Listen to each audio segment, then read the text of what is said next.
Rohlfs-Ladage, and the assessment tool that I will be sharing about today is the Clinical Institute Withdrawal Assessment for Alcohol. Bear with me. You begin assessing a client upon admission to determine if utilizing the CIWA is necessary. You can begin to do that by asking them some questions. If they routinely have more than 5 drinks in a day, if they have consumed alcohol within the past 12 hours, if they have been utilizing large amounts of alcohol over a long period of time. If their history does not indicate, you can observe informally until symptoms occur. The CIWA for alcohol is not copyrighted and it may be reproduced freely. I have included a link that the file can be obtained on. When you are assessing for symptoms, what you need to be looking for, mild symptoms of alcohol withdrawal include nausea, insomnia, anxiety, autonomic hyperactivity, and vomiting. More moderate symptoms include intense anxiety, tremors, and severe nausea. More severe symptoms of alcohol withdrawal include disorientation, agitation, hallucination, tachycardia, hypertension, seizures, and hypothermia. It's important to monitor for the withdrawal symptoms because untreated mortality rates from severe alcohol withdrawals can be as high as 20%. Once the client begins to exhibit symptoms of withdrawal, you can now score them utilizing the CIWA.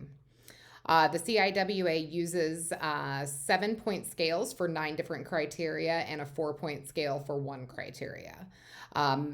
Minimum score of 0, maximum score of 67. Patients scoring less than a 10 typically do not require any pharmaceutical treatment for their withdrawals.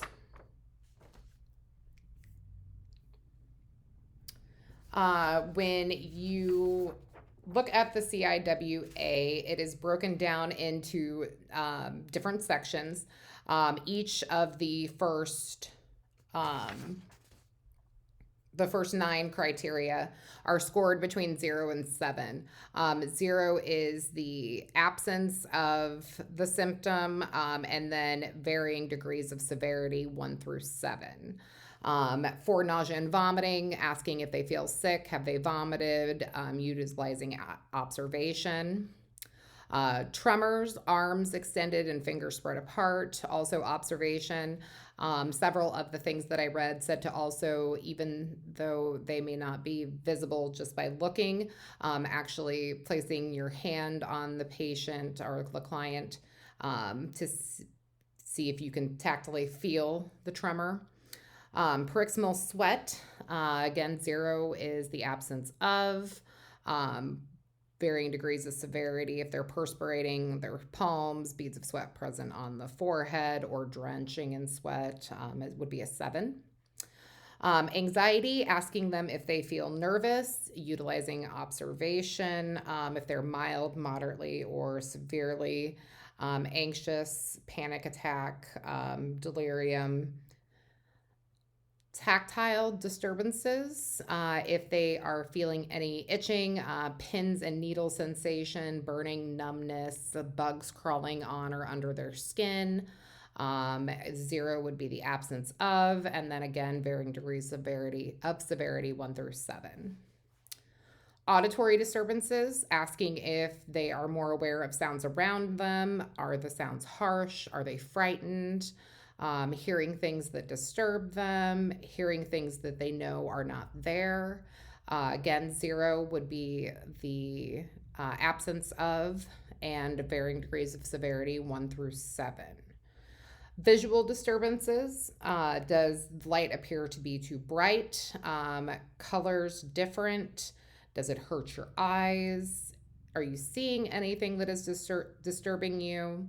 Are you seeing things that you know are not there?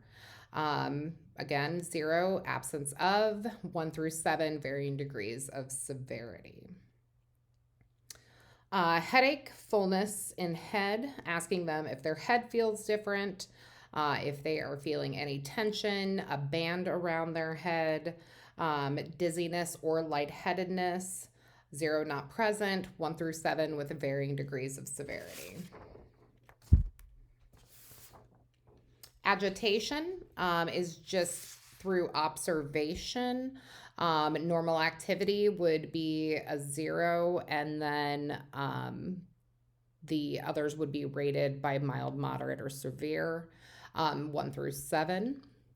And then the final question actually only has a 4-point, 0 to 4 scale, and that is orientation and clouding of sensorium, asking what day it is, where are they, who am I, and things like that in order to determine their orientation.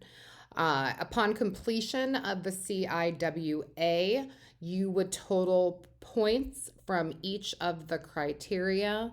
And then the maximum point value for this assessment tool is 67, a minimum of 0 if they're not experiencing any of the symptoms. I've included a clip of the scale being used in a clinical setting. Hi, Jacob.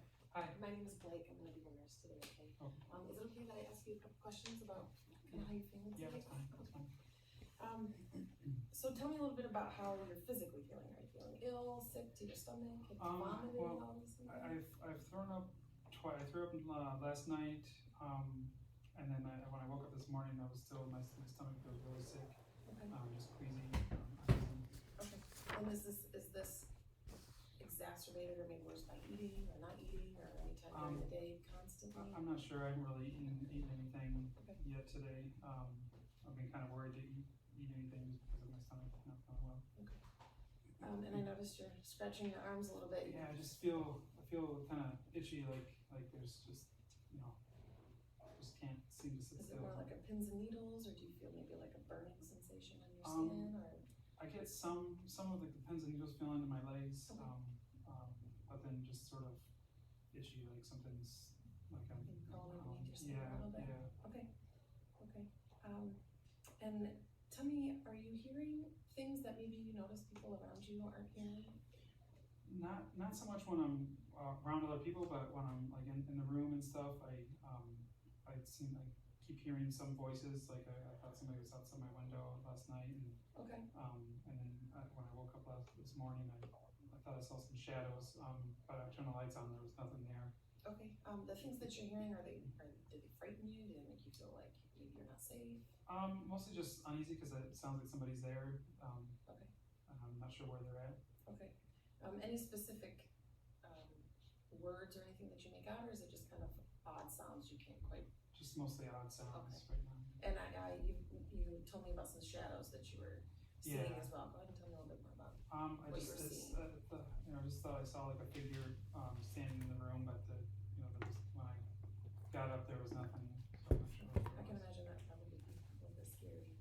Are you seeing not only shadows, but do you see colors, bright lights? Anything No, unusual that maybe not so isn't much there? maybe sometimes the bright lights, just some of the lights in here are kind of bright. Okay. Kind of hurt my eyes a little bit.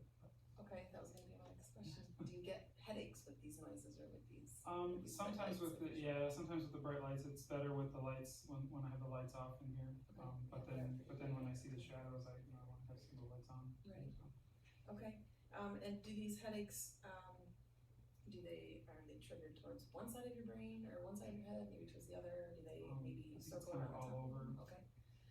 And does that at all is that all associated with your nausea? A little bit, maybe. Okay. Does it make you feel anxious, or does it Yeah, kind of add to the I just can't agitation really a little sit bit? still. Feel like my mind is racing. Okay. Any lightheadedness or dizziness, maybe when you stand up or sit down? I don't know. I've been laying in bed most of the day. And if I were to ask you what day it is, would you be able to tell me? Maybe, I think it's, Friday. Close, we're at Thursday, Oh, okay. or Thursday today. And can you tell me where we're at right now? I have, Sparrow, Correct, do you know what kind of building this is? probably the psychiatric That is correct, yeah. last night. I Do you remember know that do you know the name of the facility that we're in? No, just said it's Sparrow. Okay, so we're at, it's called St. Lawrence Right. Mental Health Facility. And who am I? I don't remember. My name is Blake. Like, Do you know what I'm doing here with you today, or? are you my nurse today? Yes, I am. Okay. Very good, very good. Okay, well, I think that's about all I have to ask you right now. If there's anything else I have to ask you, is it okay that I come back and?